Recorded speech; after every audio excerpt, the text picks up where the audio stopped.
대통령과 기자가 함께 자유롭게 묻고 자유롭게 답하는 토론 방식으로 진행됩니다.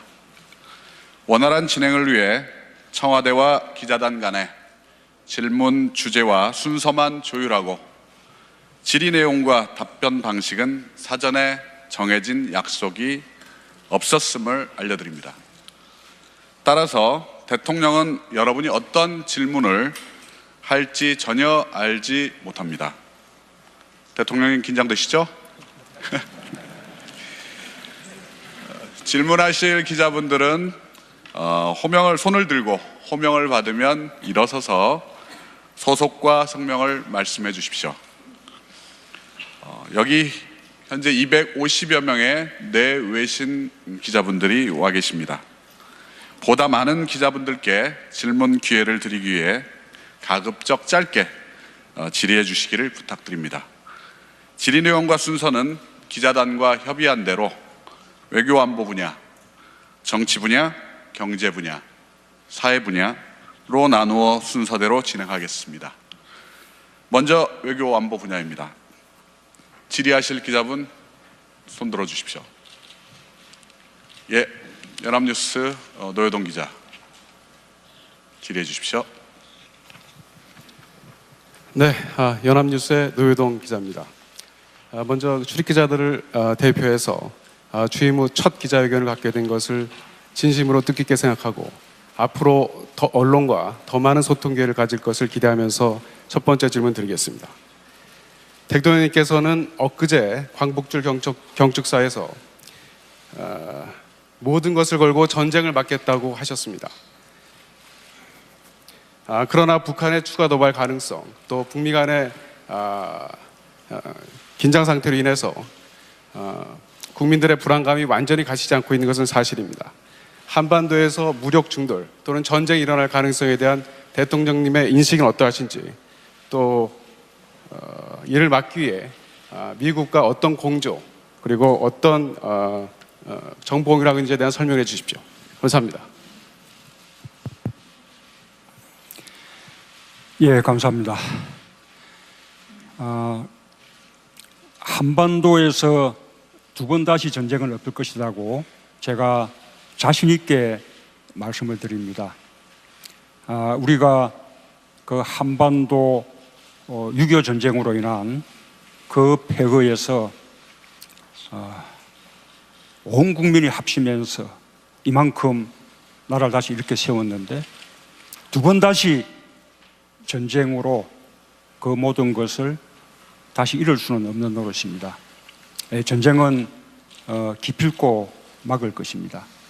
그리고 북한의 도발에 대해서 강도 높은 제재와 압박을 가하더라도 결국은 평화적으로 해결해야 한다라는 것은 국제적인 합의입니다. 미국과 트럼프 대통령의 입장도 다르지 않습니다.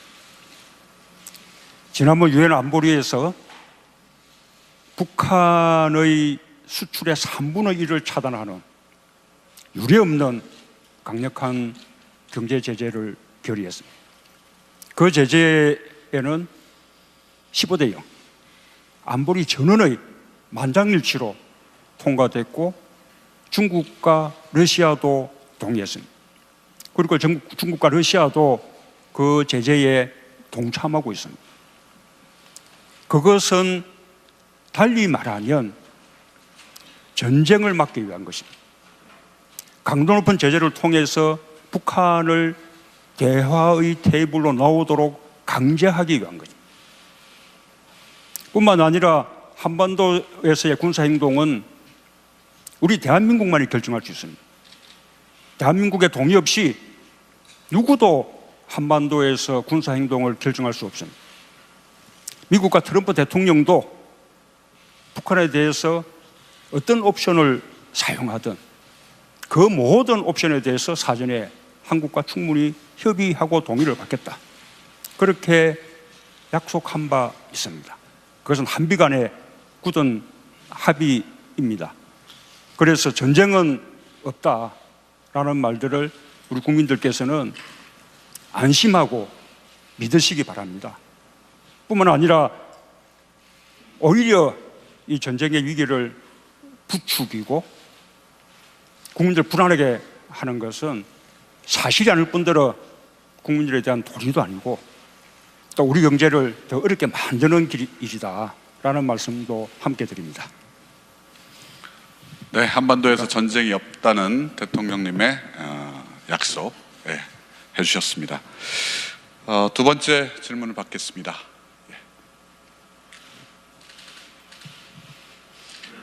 예, 우리 아리랑 TV 문건영 기자. 네, 안녕하십니까. 아리랑 TV 문건영 기자입니다. 지금 우리 정부는 대북 정책에 있어서 강력한 제재와 또 대화와 포용 그 투 트랙으로 가고 있는 걸로 보여지는데요. 대통령께서는 지난달 북한 미사일 도발 이후에 레드라인이라는 즉 대북 정책에 있어서 정책 전환의 그 기준선이라고도 하죠.에 대해서 언급하셨습니다. 대통령께서 생각하시는 레드라인은 어떤 것인지 알고 싶습니다.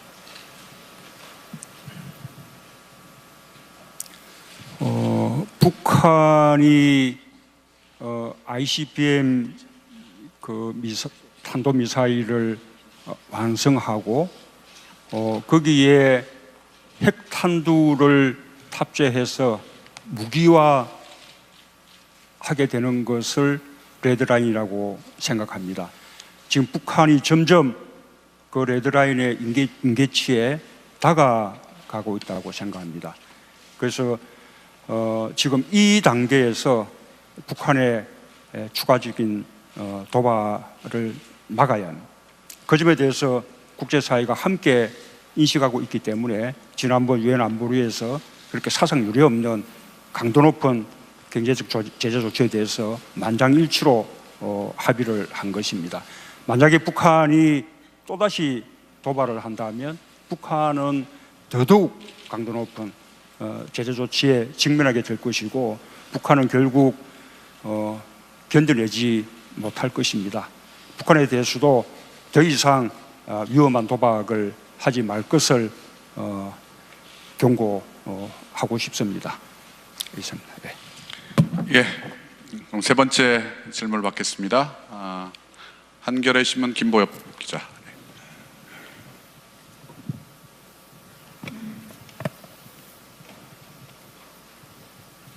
안녕하십니까. 한겨레 김보엽입니다. 대통령께서는 최근 광복절 경축사를 비롯해서 기회가 닿을 때마다 남북관계 개선 의지를 피력해 오셨습니다.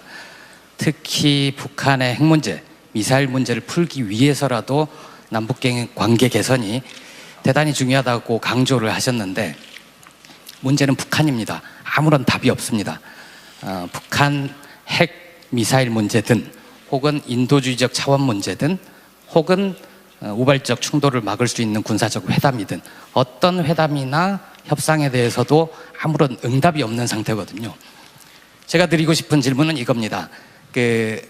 이런 상황을 타개하기 위한 어떤 보관이 있으신지, 그리고 취임 직후에 주변국에 대통령의 특사를 보내신 것처럼 북한에 대통령의 특사를 보내실 의향은 없는지 답변 부탁드립니다. 고맙습니다. 예, 이 남북 간의 이 대화가 재개되어야 합니다.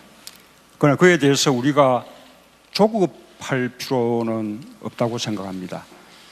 지난 10년간의 단절을 극복해내고 다시 이 대화를 열어나가는 데는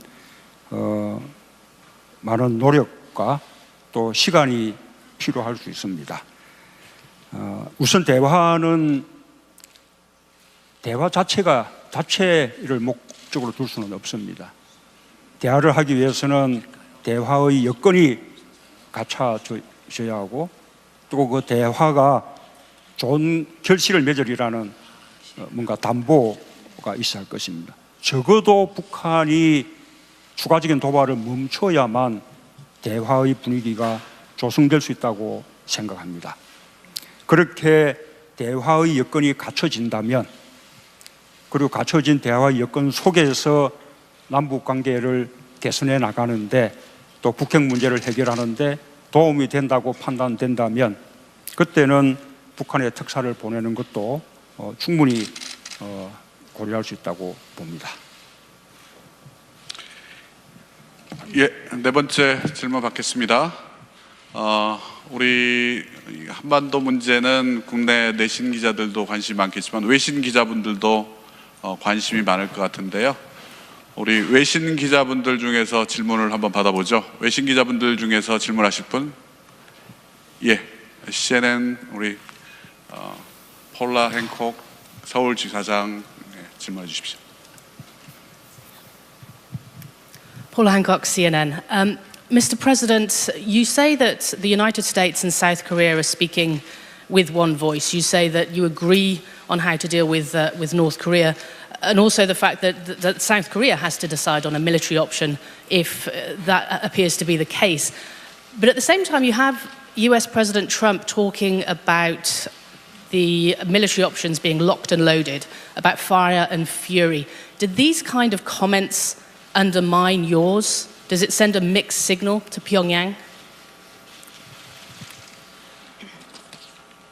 CNN 서울지국의 폴라 행콕스입니다. 방금 대통령님께서 미국과 한국은 하나의 목소리로 북핵 문제 해결에 있어서의 합의를 이루고 있다라고 동의를 하고 있다라고 말씀을 하셨습니다.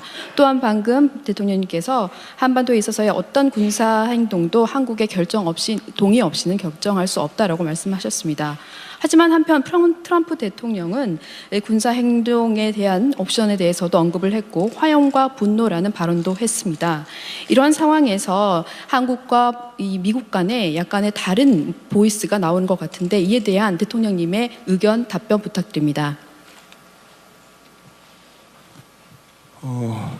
미국과 한국의 입장이 근본적으로 다르지 않습니다.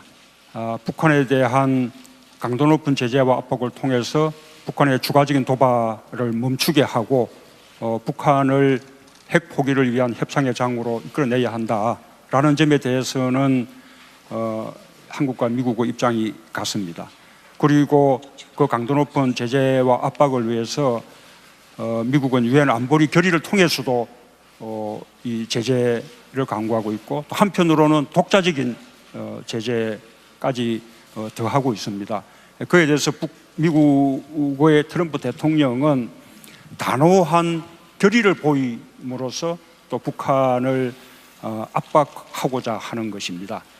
그것이 반드시 군사적 행동을 실행할 그런 의지를 가지고 하는 것이라고 보지 않습니다. 그 점에 대해서는 한미 간에 충분한 소통이 되고 있고 또 합의가 이루어지고 있다라는 말씀을 드리겠습니다.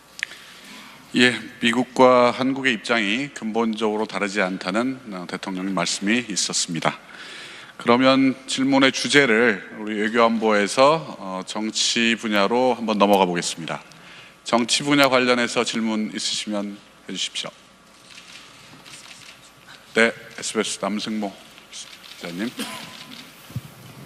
예, SBS 남승모입니다. 대통령께서는 후보 시절에 이미 통합정부추진위원회라는 걸 구성을 하셨고요. 아마 협치에 방점을 두신 걸로 이해를 하고 있습니다.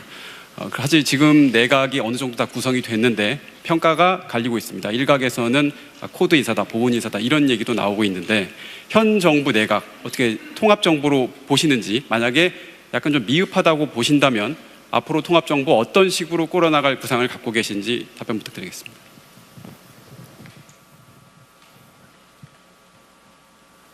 우선 지금 현 정부의 인사에 대해서 뭐 역대 정권을 다 통틀어서 가장 어떤 균형 인사, 또 당평 인사, 그리고 통합적인 인사다라고 지금 긍정적인 평가들을 국민들이 내려주고 계신다고 생각합니다.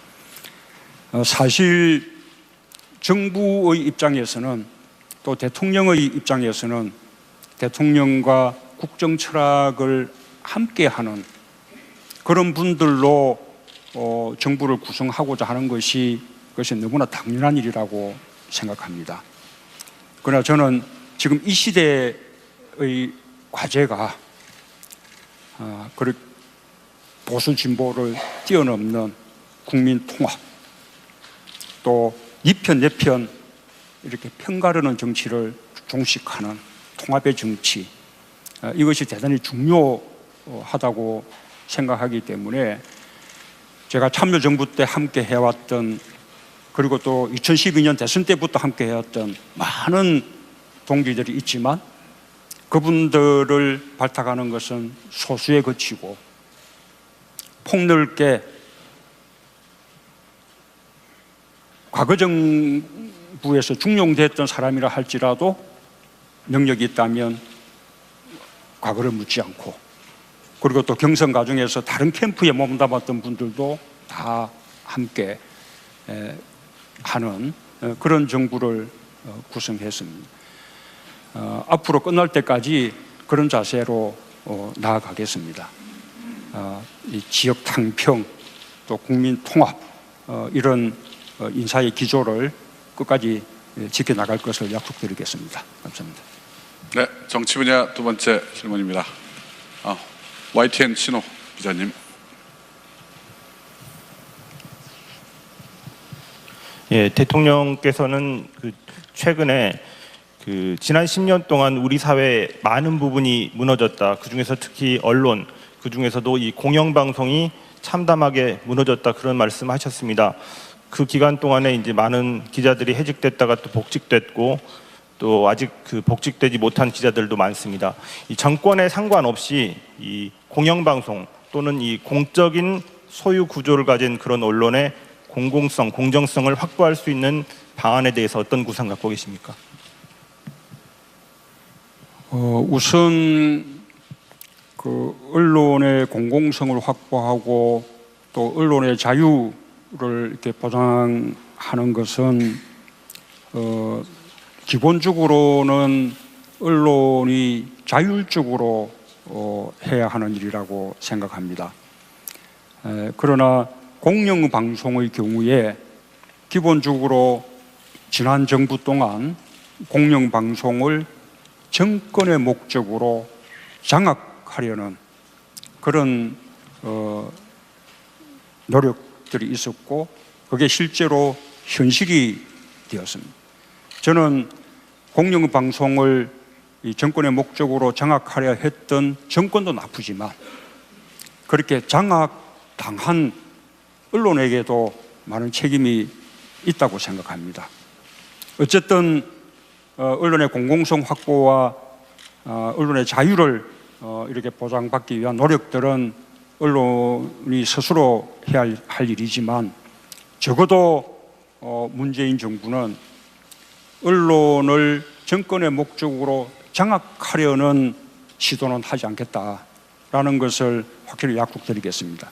그러기 위해서 아예 지배구조 개선을 제도적으로 보장해서 정권이 언론을 장악하지 못하도록 확실한 방안을 입법을 통해서 강구를 하겠습니다. 지금 이미 국회에 그런 법안들이 계류되고 있는데 그 법안의 통과를 위해서 정부도 함께 힘을 모을 것입니다. 네, 세 번째 질문 받겠습니다. JTBC 이성대. JTBC 이성대 기자입니다. 새 정부의 국정과제 1번이 이른바 적폐의 완전하고 철저한 청산인데요. 지금 각 부처별로 진행 중이거나 또 앞으로 진행 중일 걸로 보입니다. 자, 이런 상황에서 대통령께서 생각하는 가장 우선순위의 적폐 청산이 무엇인지, 그리고 또 그 이른바 적폐 청산을 위해서 기한은 예를 들어 내년까지 또는 임기 말까지 이런 식으로 어떤 기한을 설정해 놓은 게 있으신지 답변해 주시기 바랍니다. 제가 생각하는 그 적폐 청산은 우리 사회를 아주 불공정하게 또 불평등하게 만들었던 많은 반칙과 특권들을 일소하고 우리 사회를 보다 공정하고 정의로운 그런 사회로 만드는 것입니다. 특정 사건에 대한 조사와 처벌, 또 특정 세력에 대한 어떤 조사와 처벌, 이런 것이 적폐청산의 목표라고 생각하지 않습니다. 이렇게 우리 사회를 보다 공정하고 정의로운 사회로 만들기 위한 노력은 1, 2년으로 끝나는 것이 아니고 우리 정부 임기 내내 계속되어야 할 노력입니다. 그리고 아마도 이번 정부 5년으로 다 이루어질 수 있는 과제도 아닐 것입니다. 앞으로 여러 정권을 통해서 이것이 노력이 계속돼서 그것이 하나의 제도화되고 또 관행화되고 문화로까지도 그렇게 발전돼 나가야 한다고 그렇게 생각을 합니다. 예, 우리 지역지에서도 한번 질문을 받아보겠습니다. 지역지 기자분께서 질문하시고 싶으신 분은 손을 들어주십시오. 예, 경기일보 강혜인 기자님.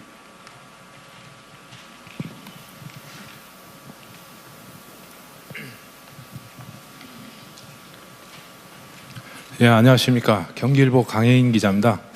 대통령께서는 지난번에 공약도 있었지만 내년 지방선거와 관련해서 지방 분권을 포함하는 개헌을 추진하겠다고 말씀하셨습니다. 근데 내년 지방선거 아직 1년도 남지 않았는데 구체적인 논의나 이런 것이 없습니다. 대통령께서 혹시 로드맵이나 종합적인 계획을 갖고 있는지 말씀해 주시고요. 실질적으로 지방 분권이 되기 위해서는 자치 재정권이 보장돼야 된다는 말들이 많이 있습니다. 대통령께서 말씀하셨듯이 8대2 지방세 국세와 지방세 비율을 7대3에서 6대4까지 추진하겠다고 말씀하셨습니다. 이게 지금 구체적으로 아직 논의가 안 되는 것 같은데 여기에 대한 답변을 좀 주시면 고맙겠습니다. 예, 내년 지방선거 시기에 개헌을 하겠다는 그 약속에 변함이 없습니다. 개헌 추진은 두 가지 기회가 있다고 생각합니다. 하나는 지금 하고 있는 국회 개헌 특위에서 국민들의 여론을 충분히 수렴해서 국민 주권적인 개헌 방안을 마련하는 것입니다. 그러면 정부도 또 대통령도 그것을 받아들여서 내년 지방선거 시기에 개헌안을 국민투표에 붙여줄 것이라고 생각합니다. 만약에 국회의 개헌특위에서 충분히 국민 주권적인 개헌 방안이 마련되지 않거나 또 제대로 또 합의에 이루지 못한다면 그때는 정부가 그때까지의 국회의 개헌특위의 논의사항들을 이어받아서 또 국회와 협의하면서 자체적으로 개헌특위를 만들어서 개헌 방안을 마련할 수도 있다고 생각합니다. 그래서 국회의 개헌특위를 통해서든 또 대통령이 별도의 정부 산하 개헌특위를 통해서 하든 어쨌든 내년 지방선거 시기에 개헌을 하겠다라는 것은 틀림없다라는 약속을 드립니다. 최소한도 지방분권을 위한 개헌 그리고 국민기본권 확대를 위한 개헌에는 우리가 합의하지 못할 아무런 이유가 없다고 생각합니다. 중앙권력 구조를 개편하기 위한 개헌에는 더 많은 논의가 필요할지 모르지만 적어도 말씀드린 지방분권 개헌, 그 다음에 국민기본권 강화를 위한 개헌 부분은 이미 충분한 공감대가 마련돼 있다고 생각합니다. 적어도 내년 지방선거 시기에 그때까지 합의되는 과제만큼은 반드시 개헌을 할 것입니다. 그리고 그 과제 속에서 아까 지방분권의 강화 또 그 속에서 가장 핵심이라고 할 수 있는 재정분권의 강화도 함께 이루어질 것이라고 생각하고 정부는 그 지방분권 개헌이 이루어지기 전에도 현행법 체계 속에서 할 수 있는 지방자치분권의 강화 조치들은 또 정부 스스로 그렇게 노력을 해나가겠다는 말씀을 드립니다. 예, 질문을 세 번째 경제 분야로 한번 가보겠습니다. 경제 분야와 관련돼서 그 질문해 주실 분 손을 들어 주십시오. 예, 머니투데이 김성희 기자님.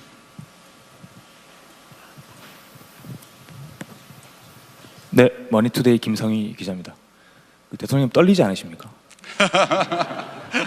저는 이런 기회가 많지 않아서 지금도 좀 떨리고 있는데 이런 기회를 앞으로도 많이 만들어 주시면 훨씬 더 많은 질문도 드릴 수 있을 것 같습니다. 저는 그 어떤 국민도 예외가 될 수 없는 세금 문제를 여쭤보고 싶은데 그 대통령께서는 이제 소득주도 성장론 펴고 계시고 특히 이제 그 가처분 소득을 늘려주는 정책을 많이 펴고 계십니다. 뭐 공무원 증원도 그럴 것이고 건강보험 개편도 그런 취지일 것이고요. 그리고 뭐 기초연금 문제도 있고 그런데 그렇게 하자면 지금 내놓으신 세제 개편안 이외에 추가적으로 세원 기반을 더 늘리는 그런 뭐 세제 개편, 뭐 증세라고 표현할 수 있겠습니다만 그런 것이 뭐 불가피하게 필요하지 않느냐 뭐 이런 지적들도 있는데 그 증세든 세제 개편이든 이 세금 문제에 대한 어떤 그 5년 동안의 로드맵이라든지 그런 대통령님의 어떤 구상 있으시면 말씀 부탁드립니다. 정부는 이미 아주 대기업, 초대기업에 대한 법인세 명목세율 인상, 그리고 또 초고소득자에 대한 과세 강화 방침을 이미 밝혔습니다.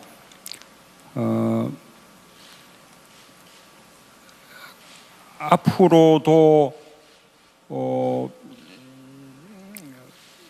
우리 사회의 어떤 조세의 공평성이나 또는 우리 사회의 그 불평등을 해소하기 위한 소득 재분배 기능을 위해서라든지 또는 앞으로 더 복지를 확대하기 위해서 필요한 재원을 마련하기 위한 그런 방안이든 이 추가적인 정세의 어떤 필요성에 대해서 국민들의 공론이 모아진다면 그리고 합의가 이루어진다면 정부도 그것을 검토할 수 있다고 봅니다. 그러나 현재 지금 정부가 발표한 여러 가지 이 복지 정책들에 대해서는 지금까지 정부가 발표한 정세 방안만으로 충분히 재원 감당이 가능하다고 봅니다. 실제로 그 재원이 필요한 만큼 정부가 정세 방침을 밝힌 것입니다. 정세를 통한 세수 확대만이 유일한 재원 대책이 아닙니다. 오히려 더 중요한 것은 기존의 이 재정 지출에 대해서 대대적으로 구조 조정을 해서 세출을 절감하는 것이 또 못지않게 중요하고요. 또 정세를 통한 세수 확대뿐만 아니라 또 자연적인 세수 확대, 또 여러 가지 기존의 세법 하에서도 과세를 강화하는 방식으로 또 많은 또 세수 확대들이 있을 수 있기 때문에 지금 현재 정부가 밝히고 있는 이 정세 방안들은 그 정부에게 필요한 그 재원 조달에 딱 맞추어서 맞춤형으로 그렇게 결정된 것이다라는 말씀을 드리겠습니다. 그래서 정부의 여러 정책에 대해서 재원 대책 없이 계속해서 무슨 산타크로스 같은 정책만 내놓는 것이 아니냐 이런 걱정들을 하는데 하나하나 꼼꼼하게 재원 대책을 검토해서 가능한 범위 내에서 전부 설계된 것이다 라는 그 말씀을 드리고 곧 내년도 예산안이 발표될 텐데 그 예산안을 보시면 얼마의 재정 지출이 늘어나고 그 늘어나는 재정 지출에 대해서 어떻게 우리가 정부가 재원을 마련할 방침인지 하는 것을 전부 직접 이렇게 확인할 수 있을 것이라고 그렇게 생각합니다. 예, 대통령께서 산타크로스 정책 아니냐라고 이야기하신 건 오늘 아침에 모 일간지에 조간에 나온 제목을 보신 것 같은데요. 대통령께서 이렇게 아침마다 열심히 신문 또 방송 다 보시고 계시다는 거 확인하셨죠? 자, 그러면 다음 순서는 우리 경제 분야에서 한 번 더 질문을 받도록 하겠습니다. 매경 강계만 반장.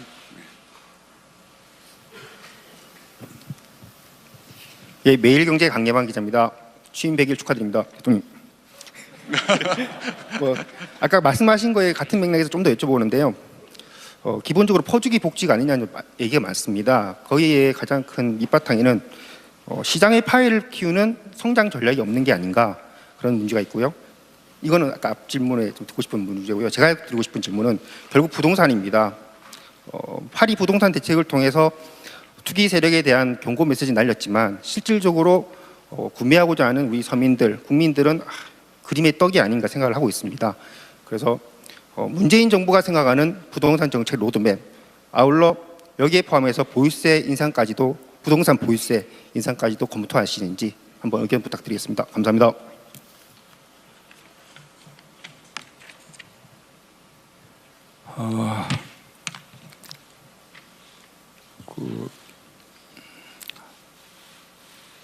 이 실수요자들이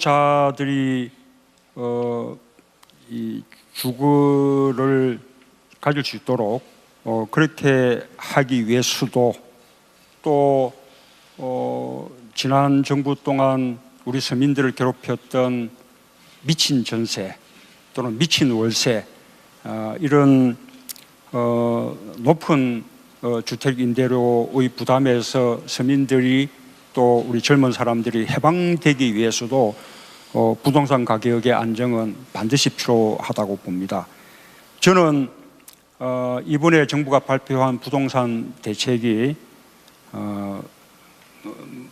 역대 뭐 이렇게 하지 않았던 가장 강력한 대책이기 때문에 그것으로 부동산 가격을 충분히 잡을 수 있을 것이라고 확신합니다.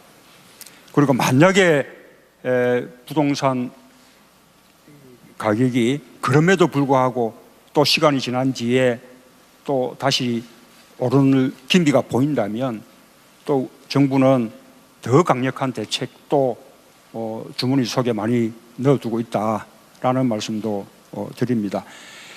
부유세는 아까 말씀드린 대로 공평과세라든지 소득 재분배라든지 또는 더 추가적인 복지 재원의 확보를 위해서 필요하다는 어떤 사회적 합의가 이루어진다면 정부도 검토할 수 있을 것입니다. 그러나 지금 단계에서 부동산 가격 안정화 대책으로 검토하고 있지는 않습니다. 이 부동산 가격은 기왕에 발표된 대책으로 저는 충분히 잡을 수 있을 것이라고 확신하고 그에 대해서 추가되어야 하는 것은 서민들에게 또는 신혼부부에게 그리고 젊은이들에게 이런 실수요자들이 저렴한 임대료로 주택을 구할 수 있고 또는 주택을 매입할 수 있는 그런 주거복지 정책을 충분히 펼치는 것이라고 생각합니다. 그래서 신혼부부용 공공임대주택에 대한 준비, 또 젊은 층들을 위한 공공임대주택 준비에 대해서 지금 많은 정책이 준비되고 있고 곧 아마 그런 정책들이 발표되고 시행될 것이다 라는 말씀을 드리겠습니다. 예, 다시 외신으로 한번 넘어가 보겠습니다. 우리 외신 중에서 질문이 있으신 분, NHK 이케아타 슈에이 기자분.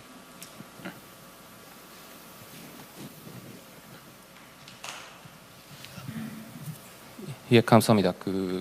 한일 관계에 대해서 좀 하나 여쭤보고 싶은데 이번에 광복절 연설에서 대통령님께서는 위안부 문제 그리고 강제징용 문제에 대해서는 피해자의 명예 회복 그리고 보상 등 국제사회 원칙을 지킬 것이다라고 말씀하셨는데 앞으로 한국 정부 차원에서는 어떤 행동 생각하시는지 특히 대통령님도 잘 아시는 대로 강제징용 문제는 과거 노무현 정부 때 이 문제는 한일 기본 조약에서 해결된 문제이고 피해자에 대한 보상은 한국 정부가 하는 것이다라고 하는 결론 내린 바 있습니다. 그 특히 이곳에 대해서 어떻게 생각하시는지 여쭤보겠습니다. 감사합니다. 우선 말씀하신 것 가운데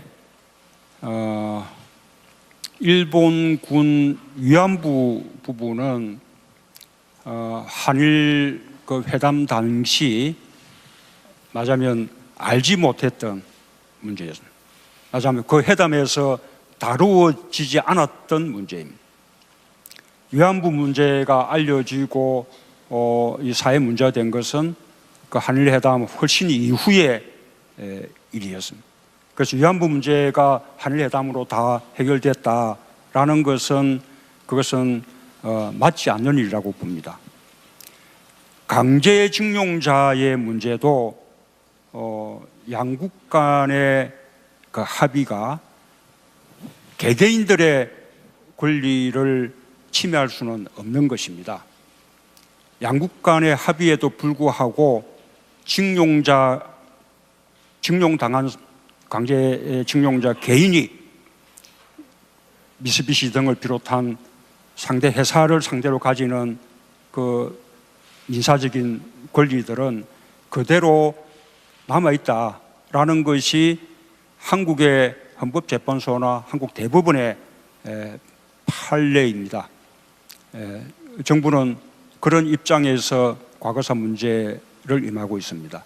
다만 제가 강조하고 있는 것은 그런 과거사 문제가 한일 관계의 미래지향적인 발전에 걸림돌이 돼서는 안 되겠다. 그래서 과거사 문제는 과거사 문제대로 또 미래지향적인 발전을 위한 한일 간의 협력은 그 협력대로 별개로 해나가는 것이 필요하다 이렇게 생각합니다. 지난번 그 위안부 합의에 대해서는 제가 여러 번 제 생각을 밝힌 바 있습니다. 지금 외교부에서 자체적으로 TF를 구성해서 그 합의의 경위라든지 그 합의에 대한 평가 이런 작업을 하고 있습니다.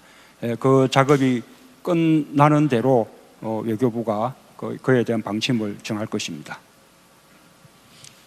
예, 지역지에서 한 번 더 우리 질문의 기회를 드리도록 하겠습니다. 예, 우리 강원일보 유봉옥 기자님.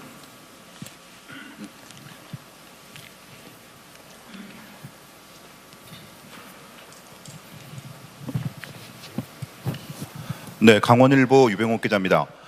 저는 지역과 관련된 질문을 좀 드리겠습니다.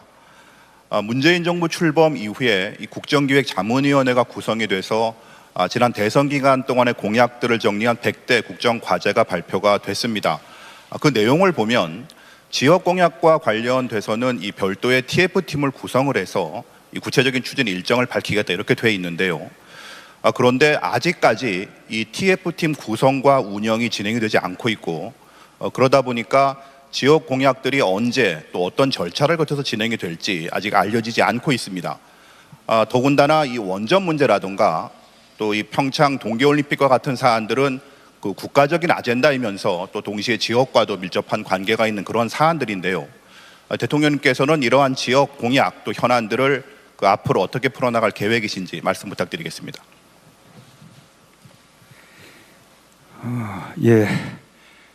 지금 우리 그 정부는 그 인수위 과정 없이 지금 그 신백기를 맞이하고 있는데 너무 급하게 재촉을 하시는 것 같습니다.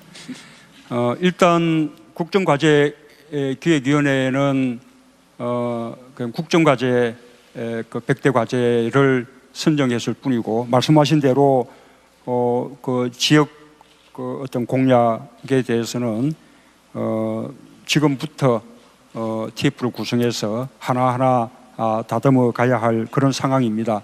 특히 강원도의 경우에는 평창 동계올림픽을 성공시켜야 한다는 것과 맞물려 있기 때문에 다른 지역보다 더 우선적인 관심을 기울이고 있습니다.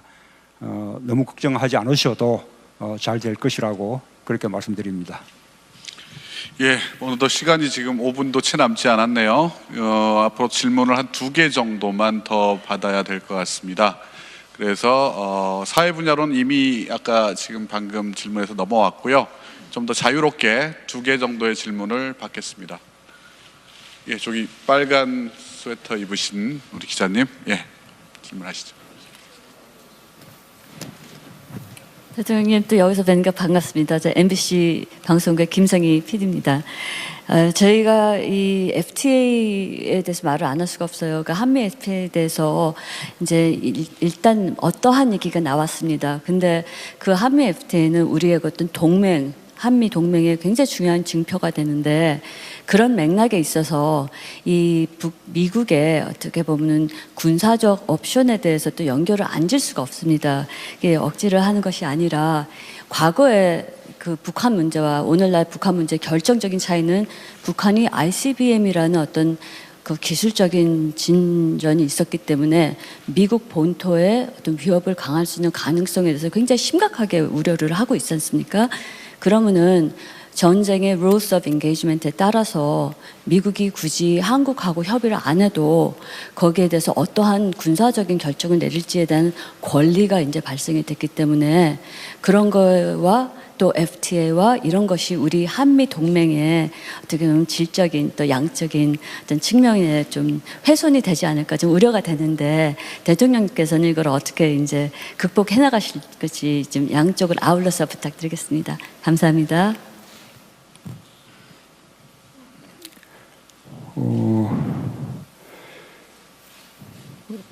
이 북한 핵과 미사일 문제는 기본적으로 가장 중심적인 당사자 또 가장 큰 이해 관계자는 바로 우리 대한민국입니다. 그러나 북미 간의 문제이기도 하죠. 그래서 북한이 계속해서 도발적인 행위를 할 경우, 또 더 나아가서 북한이 미국에 대해서 공격적인 행위를 할 경우 그에 대해서 미국이 적절한 조치를 할 수는 있을 것이라고 생각합니다. 그러나 한반도 바깥이라면 모르되 적어도 한반도에서의 군사행동만큼은 우리 한국이 결정해야 하고 또 한국의 동의가 필요하다라는 말씀을 드리는 것입니다. 저는 설령 미국이 한반도 바깥에서 뭔가 군사적 행동을 취한다 하더라도 그것이 남북 관계에 그 긴장을 높여주고 그럴 우려가 있을 경우에는 아마 사전에 한국과도 충분히 협의할 것이라고 그렇게 확신합니다. 그것이 한미 동맹의 정신이라고 믿습니다. 미국의 그 FTA 이 개정 그 협상 요구에 대해서는 우리도 그 점을 미리 예상하고 있었기 때문에 이번 정부 조직법 개편에서 통상교섭본부로 격상하고 또 통상교섭본부장을 우리 대내적으로는 차관급, 대외적으로는 장관급으로 격상하는 조치까지 미리 취해 두었습니다. 미국에 대해서 당당하게 협상할 것이라는 말씀을 드립니다. 참고로 말씀드리자면 미국의 상무부 쪽의 조사 결과에 의하더라도 한미 FTA는 한미 양국에게 모두 호혜적인 그런 결과를 낳았다는 사실을 알 수 있습니다. 한미 FTA 체결 이후에 세계의 교역량이 12%가 줄어들었는데 2011년부터 2016년 사이에 그 5년간 한미 간의 교역량은 오히려 12% 늘어났습니다. 한국의 수입 시장에서 미국이 차지하는 비중이 늘어났고 미국의 수입 시장에서 한국이 차지하는 비중도 늘어났습니다.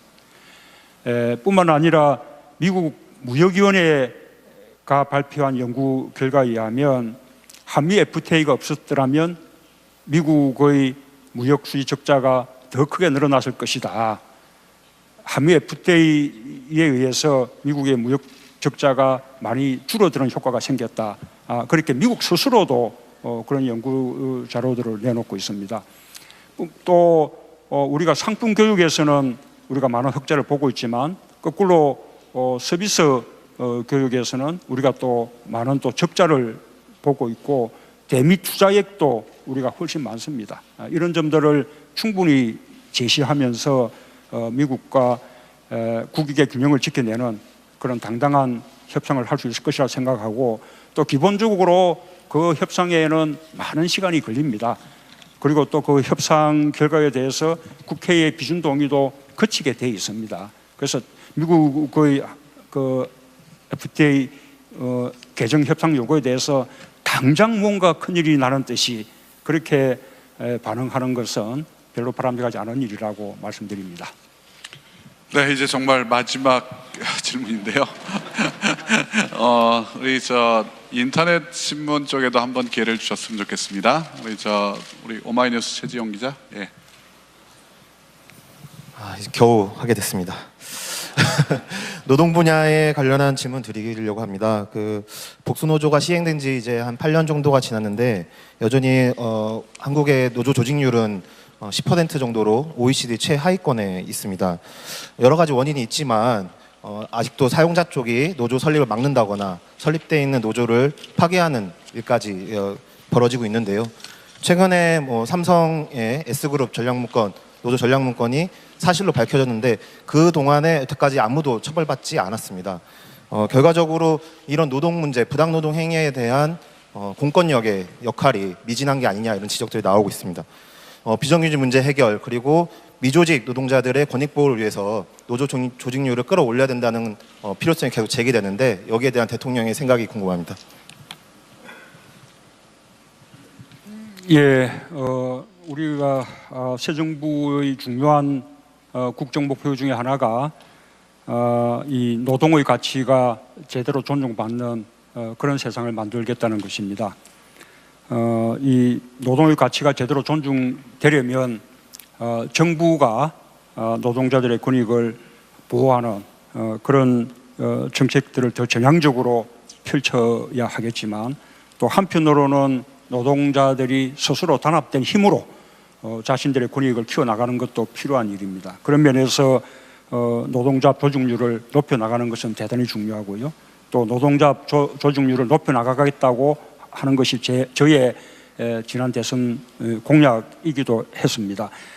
정부도 노동자 조직률을 높이기 위해서 정책적 노력을 기울이겠습니다. 저는 한편으로 노동조합도 좀 더 대중적인 지지를 받을 수 있는 그런 식의 노력들을 함께 할 필요가 있다고 생각합니다. 노동조합의 이 결성을 가로막는 여러 가지 사용자 측의 부당 노동 행위에 대해서는 강력한 의지로 단속하고 처벌할 것이다라는 것을 미리 예고를 해드립니다. 예. 예. 이젠 더 이상 손 드셔도 소용이 없습니다.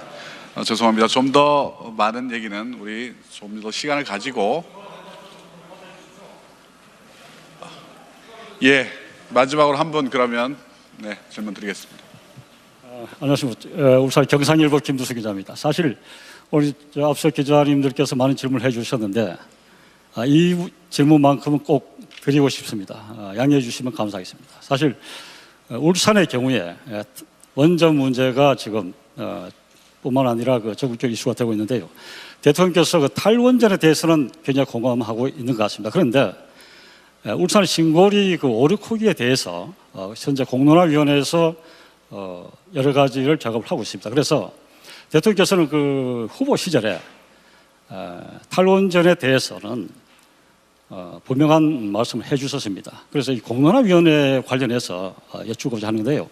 대통령께서 국가의 소위 이 국책 사업에 대해서 직접 탈원전을 말씀하셨다고 한다면 이 문제를 직접 그 산자부라 대통령께서 직접 이 문제를 좀 주도적으로 해나갔으면 좋겠다는 그런 말씀을 드리면서 이 공론화위원회에 대해서 제가 불신하는 건 아닙니다만 과연 앞으로 어떻게 소출될 것인지에 대해서 많은 분들이 좀 의문점을 갖고 있습니다. 이에 대해서 대통령께서 좀 소상하게 말씀해 주시면 감사하겠습니다. 고맙습니다.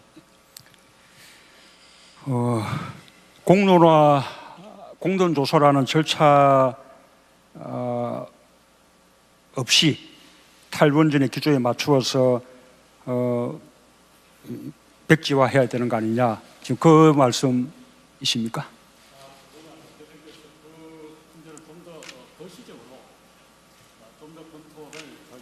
하는 그런 바람이 있는 것 같습니다. 예, 우선은 탈원전도 뭐 걱정하시는 분들이 있어서 조금 말씀을 드리자면,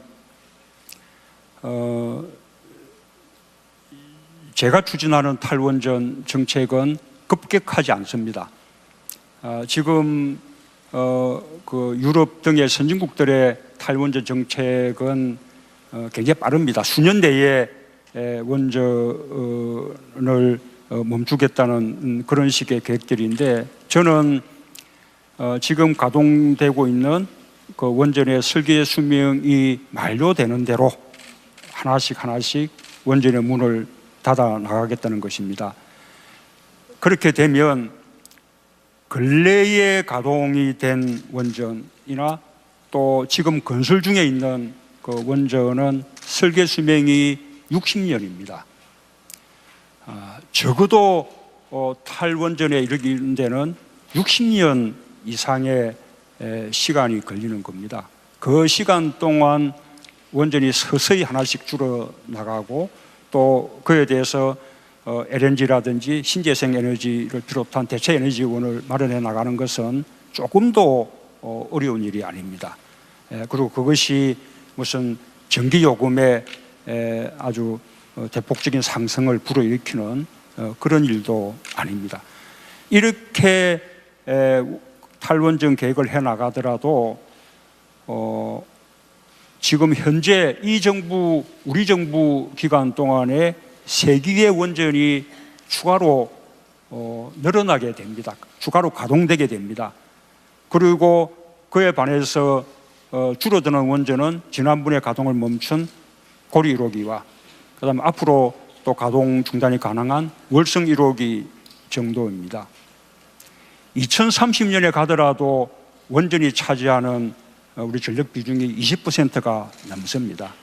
그것만 해도 우리는 세계적으로 원전의 비중이 가장 높은 나라 중에 하나입니다. 그래서 이 탈원전 정책에 대해서는 이게 전혀 염려할 필요가 없을 정도로 아주 점진적으로 그렇게 이루어지는 정책이라는 말씀을 드리고, 신고리 5, 6호기의 경우에는 당초 저의 공약은 건설을 백지화하는 것이었습니다. 그러나 작년 6월 건설 승인이 이루어지고 난 이후에 꽤 공정률이 이루어져서 거기에 적지 않은 비용이 소요가 이미 되었습니다. 그리고 또 중단될 경우에는 추가적인 매몰 비용도 또 필요하다고 합니다. 그럼 이런 상황에서 당초 제 그 공약대로 백지화를 밀어붙이지 않고 백지화하는 것이 옳을 것이냐, 안 그러면 이미 그만큼 비용이 지출됐기 때문에 신고리 5, 6회 공사를 계속해야 될 것인가, 이 부분을 공론조사를 통해서 결정을 하겠다는 것입니다. 말하자면 공론조사를 통한 사회적 합의 결과에 따르겠다는 것인데, 저는 아주 적절한 과정이라고 생각합니다. 그리고 이 공론조사 그 과정을 통해서 우리가 합리적인 결정을 얻어낼 수 있다면 앞으로 유사한 많은 갈등 사안에 대해서도 이 갈등을 해결해 나가는 하나의 중요한 모델로 그렇게 삼아 나갈 수 있지 않을까, 그렇게 생각합니다. 예, 아쉽지만 이제 오늘 행사를 마쳐야 될 때가 됐습니다. 함께해 주신 기자 여러분, 그리고 방송을 통해 시청해 주신